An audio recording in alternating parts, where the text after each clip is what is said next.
How do you train yourself and others to do anything that you want? Well, the answer is in a poorly studied field called behavior science. We all know what actions would improve our life, but we don't do them. And we all know what actions make our life worse, but we are stuck doing them. The key insight of this entire video is that if there's a good behavior you're not doing, well, there's too much friction or not enough reward. If there's a bad behavior that you're stuck doing, there's too little friction and too much reward. Now the question is, how do you apply this to change your behaviors long term, and indeed how you can use this to change the behaviors of others long term. I'm going to give you the first insight based on this example. Let's see what $1 billion training pipeline looks like. So this is what my training platoon would have looked like back in the day when I joined the US Army Infantry. We were eager to learn, we wanted to prove ourselves, and we were ready to do the hard work. But at the end of our training, all of us felt, why did I sign up? This is retarded. F this. In other words, the training made the unit worse. I'm going to give you a concept called discretionary effort. When we first started our training, we were somewhere in the middle. We were not to our true potential for sure, but we were trying. So we did more than the bare minimum. But with time, we realized that we have no incentive to reach our true potential and a lot of incentive to do the bare minimum. So that's where we ended up staying. In my view, we as a human being all want to live up to our potential. We really do. But our systems incentivize us to do the bare minimum. So what went wrong despite billions of dollars invested in this pipeline? And what can we learn? So let's get right into that. I'm going to give you this model. It's called the TBR model: trigger, observed behavior, and reward or punishment. I'm going to give you an example to drive this home. So imagine that the drill sergeants lined us up and told us, hey, trainees, you need to have your barracks arranged in this exact way, the way we show you. But let's say one guy messed it up and had his boots facing the wrong direction. Imagine if that happens, the drill sergeants see that, well, there's going to be hell to pay. They're going to overturn all the bunks. They're going to make a massive mess in the middle. They're going to throw out everything which is in the lockers, just make a complete disaster of our barracks, and then have us clean this and maintain this during our personal time. So let's look at the reinforcement potential of this kind of training. So what's the kind of reinforcer used? Well, obviously it's a punishment. What's the timeline? Well, as soon as the drill sergeant saw it, it was going to happen. It was going to be immediate. What's the guarantee? Certain. Guaranteed. When a drill does an inspection and he sees something amiss, there's going to be problems. There's no mercy in this.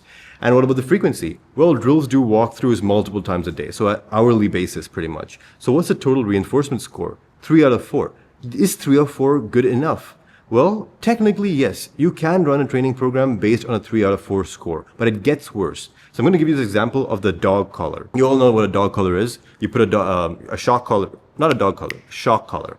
You put a shock collar on a dog, and if you have these remotes, like if you press them, the collar is gonna like shock the dog. It's gonna feel pain. So what you do is, if you wanted to use this technique, and I don't recommend this obviously, because I like dogs and I don't want to see them get shocked. But this is a technique which works, which is you set it such that if the dog reaches away from the house by a certain radius, it gets shocked.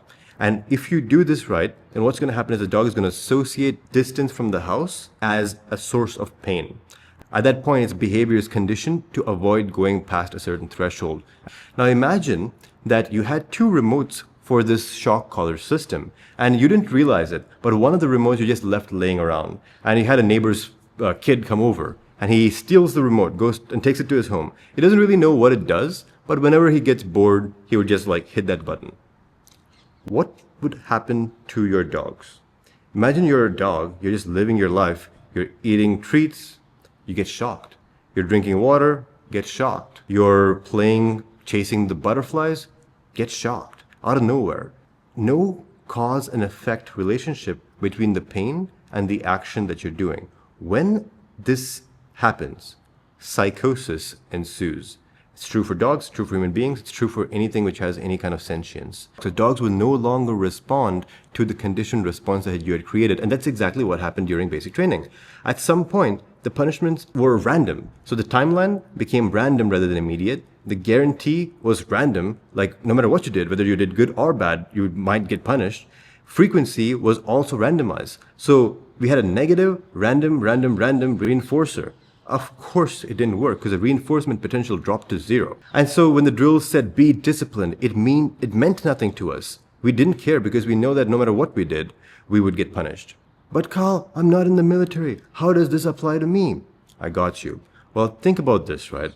How many times has there been authority figures who have control over our well-being, who acted in this manner, where punishment was not a tool for behavior change, but for something else entirely?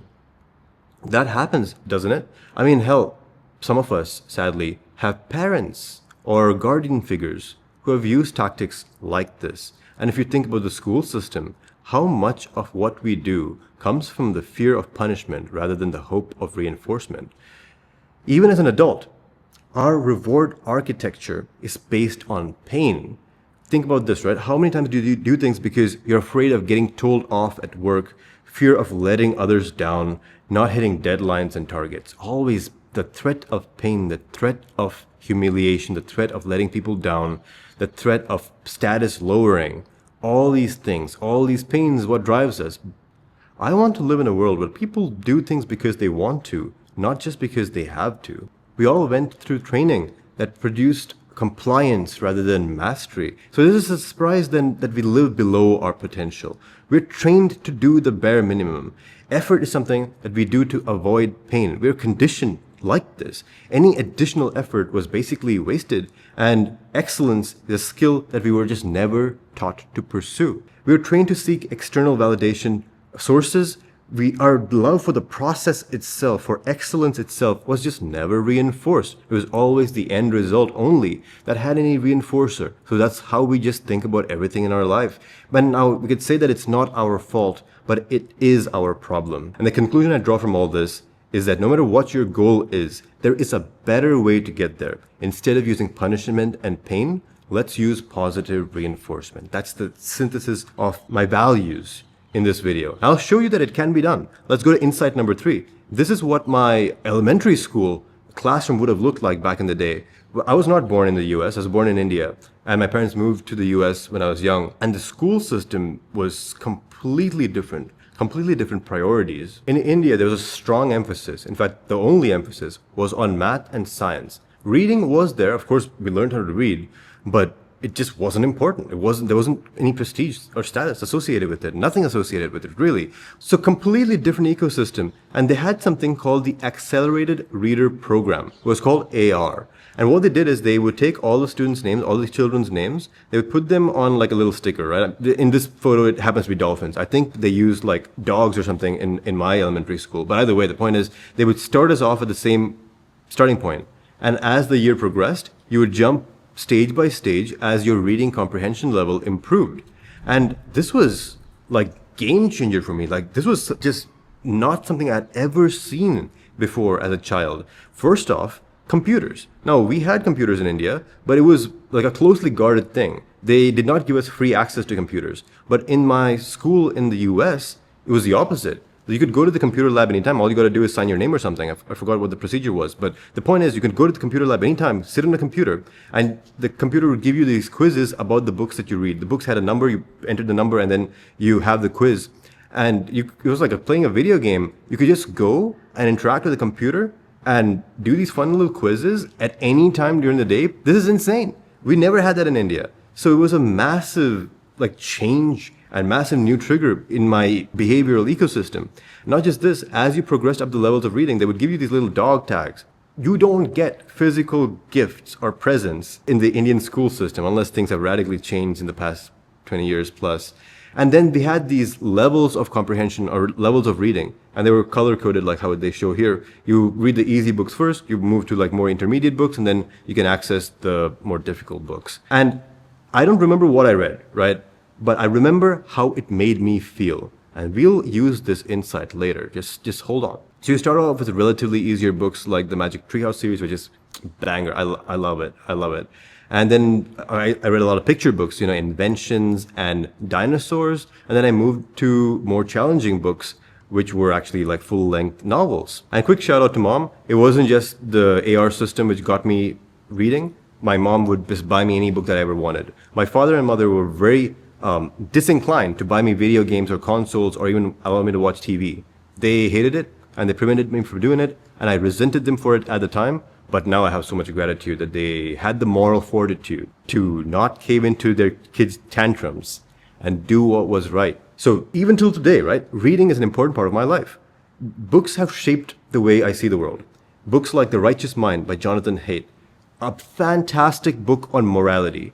If you care about human ethics and morality, I don't think you can proceed one step further if you don't read this book. Robert Heinlein's Starship Troopers, it's fiction, but the politics within it, so compelling that it shapes the way I see the world. The Iliad of Homer. To this day, one of my ambitions in life is to have a beautiful library in my home, such that my family can enjoy it. And what's going on here from a behavioral standpoint? Like, that's the thing which we want to learn, right? That's why we're here in this video. So what were the triggers that caused me to read? Well, the triggers were multifarious. There was the computers themselves. There was the name, my name, on the AR board, which signaled where I was. The books were readily available even within the classroom, and then the library itself was only a few steps away. And then the dog tags themselves, which they gave us as gifts, they acted as tokens or totems. So let's look at the trigger's strength. Were these triggers unmissable? Yes. You might miss one trigger, but you can't miss all four. Were the triggers pain-free, or did they have friction? Well, they were pain-free. And then were they specific? Yes. All these triggers pointed towards one habit, which was reading. Were they reinforced continually? Yes. Immediate, hourly, daily, and weekly triggers were there. And let's see if reading is a trainable behavior in the first place. Is it observable? Can you observe a person reading? Well, of course you can. Is it measurable? It was, because the AR system literally gave you those quizzes to test your comprehension of these written materials. Does it take work, or is it something that just happens? Well, of course it takes work. You have to actively put in effort in order to read. Is it controllable? Is it within the child's control to read a book? It is. They give us plenty of free time, and we could do with that what we pleased.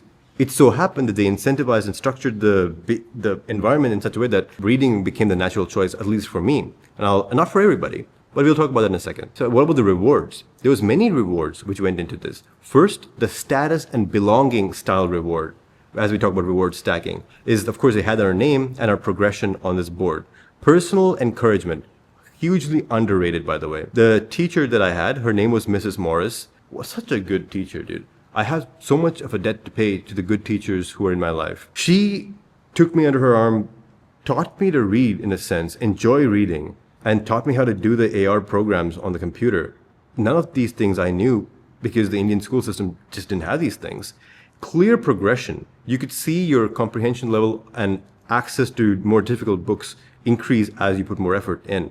Physical prizes. They gave those dog tags, like I mentioned. Intrinsic satisfaction. Of course, reading a book is intrinsically satisfying once you get past the initial threshold. And to be clear, not every single type of reward was used, and that's fine. You don't need to use every single type of reward to do reward stacking. You just need a couple.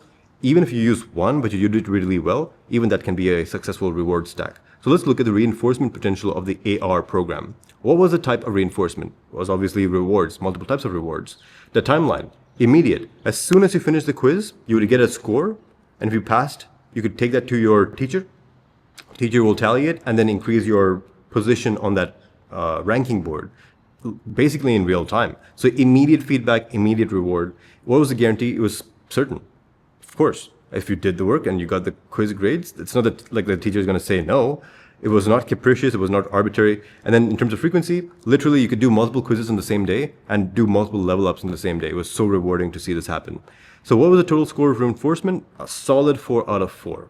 Now, that means that this AR program has a solid 12 out of 12 score. 4 out of 4 for reinforcement potential, 4 out of 4 for the behavior trainability score, and 4 out of 4 for the trigger strength, which is such an effective program. Even so, there's no program which produces 100% results. Why is this? This is important. And it comes down to the fact that people value different rewards. And if you don't value the reward, then the training doesn't work. In other words, if the training doesn't work, then people don't value the rewards. And this is the problem with standardization. If you have a standardization and you have a standard reward for everybody, some people are going to want the reward, some people are going to really want the reward, and some people are not going to want the reward. And besides, the accelerated reader program, or any pipeline for that matter, doesn't exist in a vacuum. Other things in the student's life matter, of course. The teacher quality the home situation, and then the starting point. Different kids just start at different starting points. Now, more personalized the training program, higher is going to be the success rate. And that's why this video is important, because the designer of your pipeline of training is you. If you do a good job of making your own training pipelines, then your success rate is going to be obviously very high. So that's basically the premise of this entire video, is that self-training is a master skill, and it's the skill of learning any skill. If you learn how to create your own training pipelines, there's not a lot that can stop you. That's why I'm making this video. Like, this video is made for me. So let me give you another positive example. One more example where training was done right. And I go back to the Army for this one because I obviously dunked on the Army a lot. But my overall experience has still been positive. I'm still happy I joined. And one part of that is the training that I got at my unit. I didn't like BCT, which is basic combat training, but the training at my unit was actually really good because we had really good NCOs who actually knew what the fuck they're doing. And one of the things we had was this beautiful range where we would practice the M4, which is a rifle. And the way it works is, if you can look at this image all the way in the back, you're going to see these little targets. These targets are going to pop up at 100 meters, 50 meters, 150 meters, 200 meters, all the way up to 300 meters away. And at that point, you can barely see them. So what you do on the most basic level is you align that red dot with the target and squeeze the trigger. But that's deceivingly simple. There's way more to it than that. For example, you need to control your breathing because as you breathe, there's a slight dip and rise of the muzzle. And then you need to make sure that the cheekbone is sitting on top of the buttstock such that the buttstock is prevented from moving. That's going to improve your accuracy. And then you'd have to work on your trigger squeeze, which is if you did all these things and then squeeze the trigger too strongly, then you would mess up your settings and you'd miss the shot. So your trigger squeeze has to be like light as a feather. That's how they describe it. So all these multiple little behaviors go into the major behavior set of being able to shoot an M4 accurately. And the thing is, it's super fun to do because you get immediate feedback. As soon as you hit the target goes down. If you did all the things which I mentioned, all the little details I mentioned, and you squeeze the trigger, immediately you get the dopamine hit because you see the target go down. So your brain learns at a massively rapid rate because it can connect the things that you did with the results out there. Remember I was talking about the dog analogy, the dog collar analogy? This is true for rewards and punishments, by the way, which is the reward or punishment. The further it is from the actual action, the weaker and more random the reinforcement potential is going to be. If you ever used AI, you will know that there's something called the context window. Like if you're using a chatbot and you're talking, at some point it's going to lose track of the plot because it can only see back so much. It has a fixed memory. It has a fixed context window. Humans and animals too have such a context window. If the reward sits within the context window of the action, it has reinforcement potential. If the reward sits outside the context potential, it doesn't have that same reinforcement potential. Reward stacking. What's the reward of doing good with the M4 qualification? This is important. So status and belonging. Well, of course, the better you do on the range, the more praise and camaraderie you're going to get with the boys. Personal encouragement. So this is what a range would look like. You have this control tower kind of thing. It's called range control. And as soon as you finish out your iteration, you'll come here at the base of this tower. And the guy on top, the NCO, will literally shout out your score and oftentimes give you praise if you got a about 35 out of 40 score on your rifle marksmanship. And then you have a clear progression.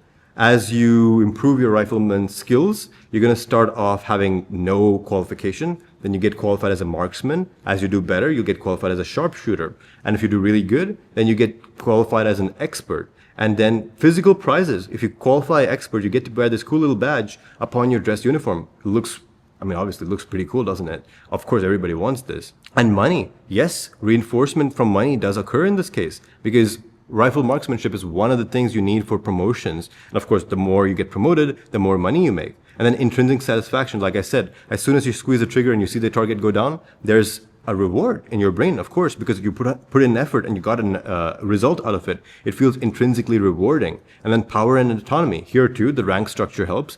So now you're like, okay, Carl, I get it. How do I use this in real life? Let's understand what you're working with. This is the Stonehenge of behavior change. To build the behavior, you build the trigger and the reward. To kill a behavior, you kill the trigger and the reward. So what have we been talking about so far? We're talking about triggers, we're talking about rewards. In other words, here's my thesis, right? Behaviors exist in the space between triggers and rewards. If you want to change the behavior, if you want to gain a behavior or lose a behavior, you must change the trigger and the reward. People focus on changing the behavior itself, That's called using willpower. And as we all know, we have a finite supply of this. In other words, we change the trigger and the reward. The behavior naturally follows. And you can do anything with proper trigger design and reward architecture. And I mean anything. Like look at Napoleon. Napoleon's cavalry would charge into blazing hot lead for him. They would choose death or losing limbs to disappointing Napoleon. Why is this? It's because of his reward stack. Status and belonging. To belong to the Grand Armée was something of great pride for the Frenchmen of the time. To belong in the old guard was the pinnacle of brotherhood at the time. Personal encouragement. Napoleon knew his soldiers by name. As Napoleon would take his horse and ride down the ranks, he would literally call out soldiers by name and say, Jacques, you fought at Austerlitz on the left flank, didn't you? You did a fantastic job. Let's see more of that today. That kind of thing. The common men felt like they were not just a pawn in the machine, though they were. Rather, they were somebody who Napoleon recognized and praised. Let's talk about money. Of course, Napoleon allowed his army to loot. There was organized sacking and looting. In fact, the Italian campaign, if you want to learn about the sacking and looting that Napoleon did, the Italian campaign, and also the Spanish campaign, is where to look. Power and autonomy. So, interestingly, Napoleon didn't care about birth. Up to that point, in the French and also many other countries' customs, you have to be of a certain lineage, certain noble birth, in order to attain the higher ranks of the military. Not in the Grand Army, not in Napoleon's army.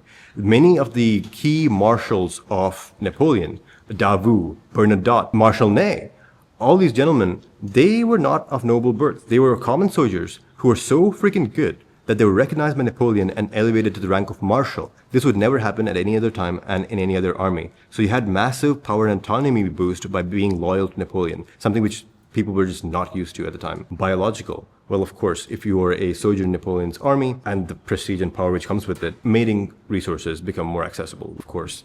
Physical prizes. Literally, Napoleon would say, it was just a famous quote of his, is that men will die for ribbons. So he would, of course, organize a clear reward structure and hand out ribbons to those who he felt that deserved it. And then clear progression. As you did well in the army, you would level up. You would have access to better and better troops, better weapons, and better uniforms. Which is why Napoleon's army, even through the worst of conditions possible, still followed him and did not desert him. Now, at this point, I'm going to do a hard pivot to a completely different example. So how do you change somebody else's bad behaviors?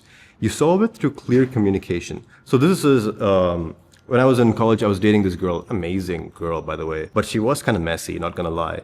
So I started with the instinct of saying, well, don't be messy, like stop doing, but it didn't work. She didn't change any of her behaviors. Then I switched to, please place the clothes in the basket, not the floor. So when you say, don't be messy, that's a label. But the statement, please place the clothes in the basket, not the floor, that's very clear as to what I want to have happen. You see the difference? In other words, observable behaviors over labels any day of the week. And then you got to help her out. You can help her with trigger design and reward engineering. So for example, you can make the basket more visible, lowering her friction to use it. And then you can reward her for doing the right thing by being kind. Honestly, just praise, just kind words will get you very far. And of course, in this exact situation, you can give more rewards than just that. If the girl likes it, whatever, okay, let's not get too in the details here. So don't be sarcastic with it. Don't say, like, you say to do something to somebody and they do the thing, don't say things like, finally you did it. Because as soon as you use sarcasm, the reinforcer is gone and feels like a punishment. So you do the right thing and you get punished, that's the worst. And then you gotta use genuine affection and praise, because girls aren't dumb, they get it. Like if you use fake praise or fake affection, it's only a matter of time that she will take to realize this. Then don't be stingy with the praise. It's free, right? So whenever she dresses the way you want, praise her for it, recognize her for it. Whenever she displays loyalty or affection, you gotta call it out. You gotta give the reward. Because if you don't, then the behavior that she displayed doesn't get rewarded, and she thinks, okay, this is not important. And then if you don't have that reinforcement, then the behavior goes extinct. That's the actual behavior science definition. A behavior goes extinct when it's not reinforced. So good relationships are based on positive reinforcement, not punishment or the fear of loss. And in fact, you can use this to see if she's a good partner for you. If a girl causes you to do more of the right behaviors through positive reinforcement, then she might be the one for you. That's the criteria. Simple as. But Carl, I don't want to influence others. I just want to influence myself. Okay, got you, bro. I'm going to give you an example so clear that you're never going to forget it. So, first step is to, of course, pick the goal. Without the goal, we don't know what behaviors to pursue. Everybody in my audience for sure has heard of neck training. 100% guaranteed. So the idea is if you train your neck, then you're going to be overall more attractive. And not just this, but it also prevents injury. If you get into a car crash or something, having a strong neck is for sure going to prevent the whiplash injuries. And besides, like, I think everybody can agree that having a thicker neck just makes you look stronger and more like masculine or whatever, right? Here's the thing. How many of you have been consistent with neck training? And the funny thing is, neck training is probably the highest return on investment use of time in the gym. Because I mean, if you train your chest for years, every incremental rep done is going to produce less and less muscle growth. But since we haven't trained our neck, even the first few months of neck training is going to have a massive impact. And yet we aren't consistent with it, are we? So I wanted to become consistent with the neck training, finally, after so many years. So here's the funny thing. I bought this device. It's called the Iron Neck. It's basically a device that you place upon your head and you can use it for rotational training. So you can literally like do this kind of motion and train your neck rotation strength. It's really fantastic. And this device costs $300.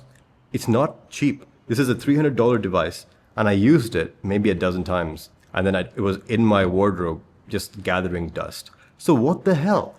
On one side, I know the utility of neck training. I've already spent the money, so I've incurred the cost of neck training.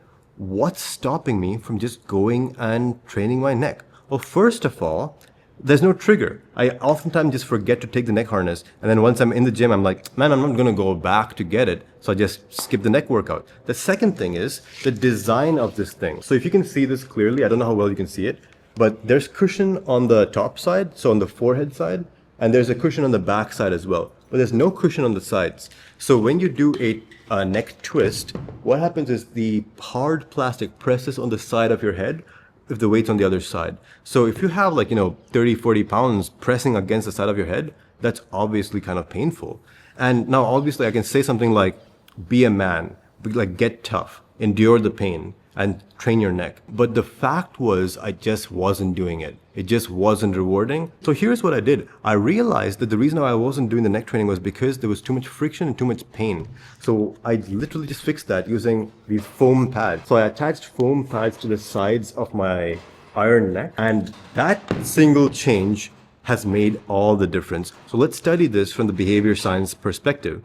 So first, what's the goal? Build a thicker neck. What's the trainability score of this? Well, is it an observable behavior? Well, certainly, you can see somebody training their neck. Is it measurable? Of course, you can measure the reps and sets. Does it take work or does it just happen as a result? Well, of course it takes work. It's literally a physical exercise. So I actually want to emphasize what this point means. Like, what's the distinction between just happens versus take work? Some people will track streaks of non-actions. The easiest example I can think of is like no-fap streaks. So people will quit a certain addiction and then they will count how many days that they didn't do the addiction. But the thing is, that's the wrong thing to track because you're tracking the absence of a behavior. You can't train the absence of a behavior. You can only train behaviors. And that's why tracking streaks doesn't work in the long term. And then, is neck training controllable? Well, certainly it's controllable. I literally have all the equipment that I need. And that gives neck training a behavior trainability score of 4 out of 4. So strong so far. And then you set the trigger. This is very important. I've started leaving my neck training device on the shoe shelf or shoe cupboard, whatever it's called, right by the door. So as soon as I reach down to get my shoes for the gym, if I open this lid, I'm going to interact with the neck harness. In other words, the trigger is literally unmissable. I can't wear shoes without seeing this thing. And of course, I can't go to the gym without wearing shoes. Is it pain-free? Well, I made it pain-free. It wasn't pain-free to begin with. And then specific. Is it specific? Well, of course. This neck training device only cues one behavior, which is training my neck. And then, is it frequent enough for it to stick? Well, it is, because I train my neck nowadays 4 times a week. Next step is to measure what matters. You want to have one input and one output. The input for this is, of course, just the reps and sets of the neck exercise, and the output would be the neck thickness itself. And to make this measurement meaningful for us, we can graph it out. We can visualize this by putting the numbers on a graph. And this is exactly what Aubrey Daniels suggests in the book, Bringing Out the Best in People. And if you see this massive dip in my weight, it's just because I increased the sets and reps, not because I became weaker. And now let's look at the rewards. Like I said before, you don't need all 8 for a training pipeline to work. Does it have clear progression? Yes, it does. You can literally see the progression of your neck if you give it enough time. Does it have intrinsic satisfaction? This is the part which made the most difference. Until I installed these foam paddings on the iron neck, this habit was not intrinsically satisfying. But once I removed the pain, it became internally satisfying because it literally makes your neck feel so much more mobile, and it reduces neck strain and neck pain because, of course, I use the computer a lot. Then in terms of biological rewards, well, I mean, obviously, you're going to look more attractive if you have a thicker neck, so that's just a very clear biological reward. So let's look at the reinforcement potential. What type of reinforcement it is? It's a reward. In terms of timeline, it is a future-paced reward because it's not like you do your exercise and you get a thicker neck instantly. It will still take a couple months for you to see real results. In terms of guarantee, pretty much certain. I would say that if you're consistent with neck training, you will see results. And frequency, yes, you can do this multiple times a week. So you get a pretty good score of 3 out of 4 for reinforcement potential. Not bad. At this point, I want to pause and distill the entire video for you in like 2 sentences. If there's a behavior you want to do but are not doing, then there's too much friction or there's too little reward. If there's a behavior that you don't want to be doing but you are doing, then there's too little friction and too much reward. That's it. Like, I don't know how to emphasize this more. These 2 sentences took me years to distill. And it's so obvious now. So please just use this. And that's our model. It's a trigger behavior reward model, TBR model. And quick note on tracking, if you resist the tracking, it probably means the behavior is not reinforced enough. To make the tracking itself feel less friction, you want to upgrade the reinforcement and make the goal more attainable. Because we don't remember the details of what we did, we just remember the way it made us feel. And we can treat this as a feature and design the reward structures to get us to our goal. Of course, you can't reward yourself unless you measure. So you're basically pairing something which is measurement, which might be friction, to reward, which is something that you want. So does the system work for any behavior? Actually, yes, but you gotta be smart because some systems have broken reinforcement structures, and the primary example, of course, is the YouTube creative journey. You can get an immediate reward for doing the wrong thing. For example, spreading misinformation or exaggerated claims, things like this. And the reward for doing the right thing might be delayed for years. And you could do a ton of work to make a video, but it could still not perform and just never know exactly why, because the YouTube algorithm is a black box. Even experienced creators don't exactly know what the performance of a video is going to be. Sometimes it feels like the randomized shock collar. You do all this work, nothing happens. Sometimes you don't do that much work to make a video, and that's the one which pops off. It feels kind of random. So how do you get through this? Because it's very easy to get jaded or burnt out. People think that creative burnout happens because of the work involved. No, it's because of the shock collar effect, of the unpairing of reward and punishment and the actual actions. That's what actually causes the stress. But nobody understands this because nobody studies behavior science. But hey, you're better than that because you watched this video till the end. You can pick your rewards. Though views are not the only metric. Every improvement stacks, and there's dozens of metrics in YouTube that you can improve. But that is not actually how I see this. The more important thing for me is just making cool stuff and the intrinsic reward that comes with that. Final thing is you can help support the work. And the best way to do it is to share this video with some people who you think will like it. Things like this are a real reward for the creative process. And when I hit 100,000 subscribers, it triggers the world tour. So I will be visiting all the major cities across the globe and doing free one-day events where I talk about behavior change and help you one-on-one. So if you want that, then this is the time to subscribe to the channel and also get others involved. And with that, I will leave you. And with a reminder, if you want to win, then you must lean in.